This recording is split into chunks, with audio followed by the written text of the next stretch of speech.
जोधपुर में अनीता जाट हत्याकांड के मामले में स्टेट पुलिस द्वारा चार्जशीट दाखिल करने के 5 दिन बाद सीबीआई ने एफआईआर दर्ज की है। मैं बात इसलिए कह रहा हूं कि सीबीआई पर लोगों का भरोसा है, इसलिए सीबीआई राजस्थान से जुड़े तमाम मामले जो दिल्ली में पेंडिंग है, हमारे 4 मंत्री राजस्थान चाहते हैं, स्वयं लोकसभा अध्यक्ष भी राजस्थान चाहते हैं, मैं उनको भी कहना चाहूंगा कि सीबीआई के मामले के अंदर त्वरित अनुसंधान होकर दोषियों के खिलाफ कार्रवाई करें तो कड़ा संदेश अपराधियों के अंदर जाएगा।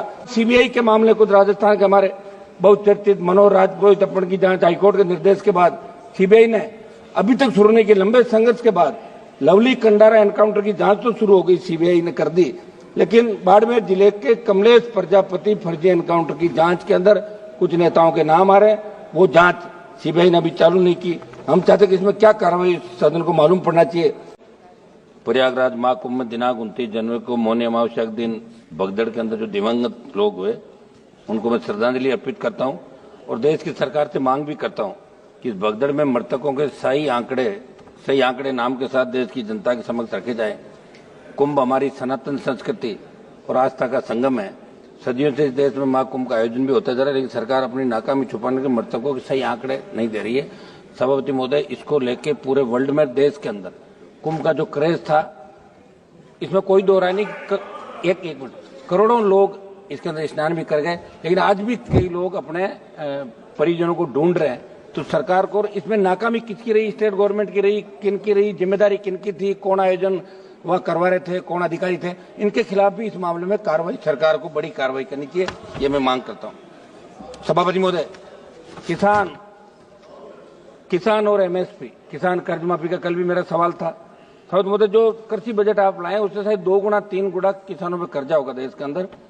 33,52,446 करोड़ का कर्जा देश के किसानों के ऊपर है। मैं मांग करता हूं कि आप इस कर्ज को माफ करें। आप हर चीज जब कह रहे हैं, और इसमें कोई दो राय नहीं कि जवान और किसान ने आपको लगातार 2 बार सत्ता के शिखर पर बिठाया, और पूर्ववर्ती सरकार ने भी कोई बहुत बड़ा किसानों के लिए नहीं किया, लेकिन आज आप करो, आप ये क्यों करोगे, उन्होंने नहीं किया, 60 साल नहीं हुआ, 70 साल नहीं हुआ, आज तो आप लोग हो।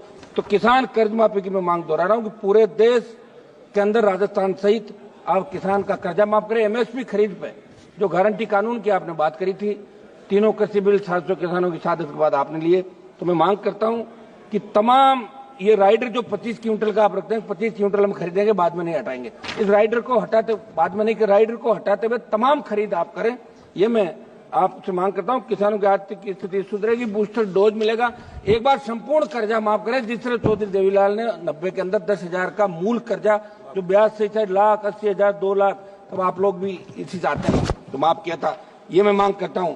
सभापति महोदय, अग्निवीर जो लेके आए, निश्चित रूप से देश के अंदर हमारे जवानों के अंदर जज्बा था। बहुत रैलियां, मेरा घर स्टेडियम के सामने नागौर के अंदर बच्चे दौड़ने के लिए आते थे, शेखावाटी के अंदर, हरियाणा, यूपी, पंजाब, लेकिन अग्निवीर आने के बाद जो सेना के अंदर क्रेज था जाने का, वो खत्म हो गया। मंत्री जी, आप मेरी तरफ देख रहे हैं, इसके अंदर आप करें कि हमारे बच्चे सेना के अंदर जाएं। और इन्होंने, रक्षा मंत्री जी ने एक बयान दिया कि अग्निवीर को लेके जाने की इच्छुक युवाओं, सेना के सम्मान को हम लोग बहुत रख रहे हैं, और लिखा कि अग्निवीरों को कार्यमुक्त होने के बाद कौशल प्रमाण पत्र दिया जाएगा। तो कौशल प्रमाण पत्र के लिए सेना के अंदर थोड़ी जाते हैं।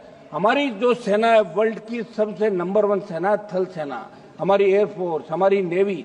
तो मैं मांग करूंगा कि अग्निवीर की योजना को समाप्त करके पूर्व की भांति सेना भर्ती रैलियां चालू की जाए।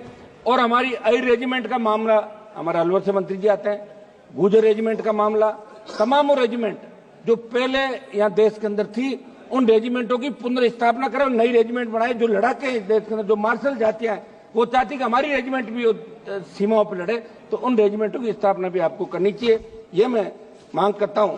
सभापति महोदय, हमारे राजस्थान के अंदर पेपर लीक के मामले बहुत हुए पूर्ववर्ती सरकार के समय, और अब भी एक आध पेपर लीक की घटनाएं हुई। एसआई भर्ती जिसके अंदर आरपीएससी के एक सदस्य को पकड़ा और 50 ट्रेनी एसआई जेल के अंदर, उनमें कुछ की जमानत हो गई। मैं आपको याद दिलाना चाहता हूं, जब सड़कों पर आप लड़ रहे थे, हम भी लड़ रहे थे, आपने कहा था कि तमाम जो पेपर लीक हुआ राजस्थान के अंदर, जिसमें ईओ भर्ती, आरओ भर्ती, सीएचओ भर्ती, लाइब्रेरियन भर्ती, वरिष्ठ अध्यापक, व्याख्याता सहित कई भर्तियों के पेपर आउट, और आरपीएससी के अध्यक्ष को भी गिरफ्तार किया गया था। हाल ही में 2 आरपीएससी से जो गिरफ्तार किया, मगर आपकी सरकार पर्दे के पीछे बैठे मगरमच्छों को नहीं पकड़ पा रही है। एसओजी जा तो रही है, लेकिन उन लोगों को नहीं पकड़ पा रही है जिन्होंने पेपर लीक की घटनाओं को अंजाम दिया, और इसलिए नहीं पकड़ पा रही है कि अभी उपचुनाव के अंदर आपने उनको बुला के कहा कि हम आपको पकड़ रहे हैं, उन्होंने कहा पकड़ो मत, हम हमारी पार्टी की जमानत जब्त करा लेंगे, ये लो टिकट आपके हिसाब से, और 5 जगह जमानत जब्त करा ली कांग्रेस पार्टी ने। तो मैं मांग करूंगा कि आप इस एसआई भर्ती को रद्द करें, कोर्ट का बहाना नहीं बनाएं। आपके नेताओं की डिमांड थी, स्वयं मुख्यमंत्री सड़कों पर कह रहे थे कि हमारी सरकार में तो हम एसआई भर्ती रद्द करेंगे, तमाम उन भर्तियों को जिनके लोगों को पकड़ा रद्द करके एक नया संदेश राजस्थान और देश के अंदर दें। सवज महोदय, आबकारी नीति आपके माध्यम से हाल ही में राजस्थान की भाजपा सरकार जो आबकारी नीति लेकर आई, मंत्री जी थोड़ा एक मिनट, राजस्थान का मामला, आबकारी नीति जो राजस्थान की सरकार लेकर आई है, वैसे तो हम शराबबंदी के खिलाफ जो आंदोलन में राजस्थान का हमने हिस्सा लिया कि शराबबंदी होनी चाहिए। शराबबंदी आप बार बार कह रहे हो कोई आर्थिक स्थिति ठीक नहीं है, बड़ा रेवेन्यू मिलता है, बंद नहीं कर रहे हो, तो आप इतना तो कर सकते हैं कि जो आबकारी नीति आप ला रहे हैं उसके अनुसार अलग अलग दुकानों के स्थान पर समूह को ठेके दिए जाएंगे। वही रेड पार्टियां पुरानी बांधी, वही शराब माफिया पनपेगा राजस्थान के अंदर, मुश्किल से मुक्त हुआ है राजस्थान। इसलिए मैं मांग करता हूं इस आबकारी नीति को समाप्त करके एक्स आर्मी जो रिजर्वेशन दुकानों के अंदर रखा, हजारों लोगों को रोजगार मिलेगा, उनका रोजगार छीन के कुछ समूहों को ठेके आप नहीं दे। आबकारी नीति के अंदर बड़ा खेल हुआ है। तो समझ में आपके माध्यम से सरकार से मांग करूंगा कि भारतीय जनता पार्टी की सरकार इन नई आबकारी नीति को लागू नहीं करे और पूर्व की भांति जो दुकानें चल रही है उस हिसाब से राजस्थान के अंदर दुकान आवंटित करें, और दूसरे जो हमारा एक्स आर्मी दूसरा कोटा है ताकि उनको रोजगार मिल सके। समझ महोदय, उत्तर प्रदेश के अंदर आबकारी नीति के अंदर बदलाव राजनाथ सिंह जी ने किया था, पहले भी वहां ऐसा चलता था, और आपकी सरकार ने भी वहां दुकान देने का काम आपकी सरकार ने किया, इसलिए आप अपनी सरकार के उस निर्णय को बदलने का काम नहीं करें।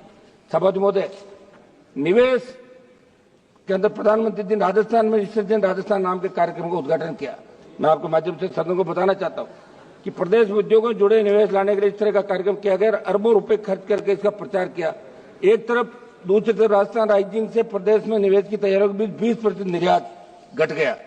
कारण यह कि भारत सरकार के कस्टम विभाग के बड़े अधिकारी ने राजस्थान में बार बार जांच आपत्तियों के नाम पर व्यापारियों को तंग करना शुरू कर दिया था। समझ महोदय, महंगाई के बारे में बताना चाहूंगा कि सरकार ने अभिभाषण में आत्मनिर्भर भारत और अर्थव्यवस्था के विकास की बात की, लेकिन जमीनी हकीकत कुछ हो रही है।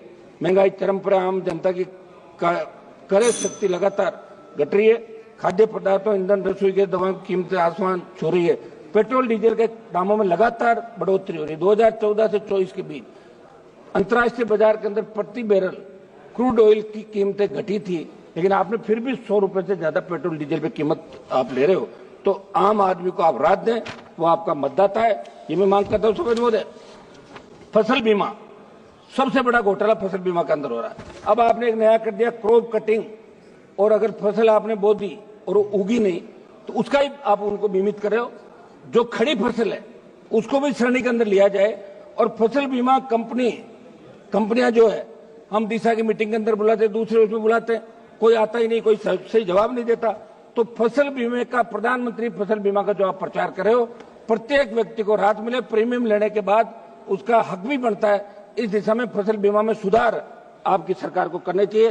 समझ महोदय, ये जो क्लेम कई लोग फर्जी तरीके से उठा रहे, एक रिपोर्ट के मुताबिक इन दिनों जिले के 8 मेरी गांव में 2000 खेतों का 300 करोड़ का क्लेम फर्जीवाड़े से उठा लिया।